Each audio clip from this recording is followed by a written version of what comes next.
భారత్తో మూడో టెస్టులో తాము గెలవడానికి ప్రత్యర్థి ఆటగాళ్లతో జరిగిన ఘర్షణ కూడా ఓ కారణమని ఇంగ్లాండ్ బ్యాటర్ హారీ బ్రూక్ అన్నాడు.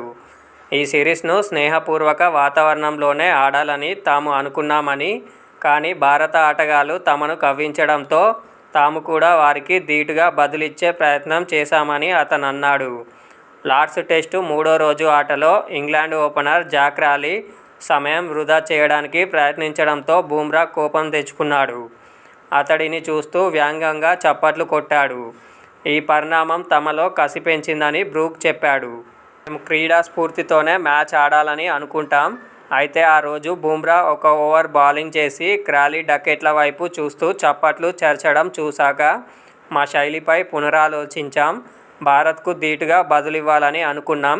అక్కడి నుంచి మా ఆధిపత్యం మొదలైంది. మేం వారిని ఒత్తిడిలోకి నెట్టగలిగాం. కఠిన పిచ్ మీద చిన్న స్కోరే అయినా ఛేదించడానికి ఇబ్బంది పడేలా చేశాం. విజయం సాధించామని బ్రూక్ అన్నాడు.